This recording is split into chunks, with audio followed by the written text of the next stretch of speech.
ഉണരൂ, പ്രയത്നിക്കൂ, ലക്ഷ്യം നേടും വരെ യത്നിക്കൂ.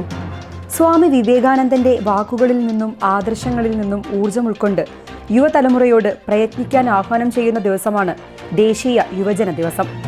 വിവേകാനന്ദന്റെ ജന്മദിനമായ ജനുവരി 12-നാണ് ദേശീയ യുവജന ദിവസമായി ആചരിക്കുന്നത്.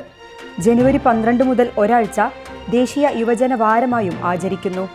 1985 മുതലാണ് ജനുവരി 12 യുവജന ദിനമായി ആചരിക്കാൻ തുടങ്ങിയത്. 40ാമത് ദേശീയ യുവജന ദിവസമാണ് ഈ വർഷം ആഘോഷിച്ചത്.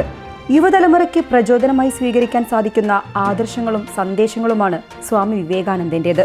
അതിനാൽ തന്നെയാണ് വിവേകാനന്ദന്റെ ജന്മദിനം യുവജന ദിനമായി ആഘോഷിക്കാൻ ഇന്ത്യൻ സർക്കാർ തീരുമാനിച്ചതും.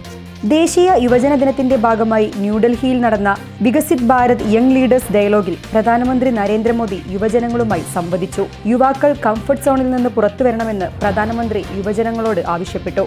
രാജ്യത്തെ യുവാക്കളെ ഇന്ത്യയുടെ വികസിത യാത്രയിൽ ഉൾപ്പെടുത്തുന്നതിനുള്ള പ്രധാന സംരംഭമാണ് Viksit Bharat young leaders dialogue എന്നും പ്രധാനമന്ത്രി പറഞ്ഞു.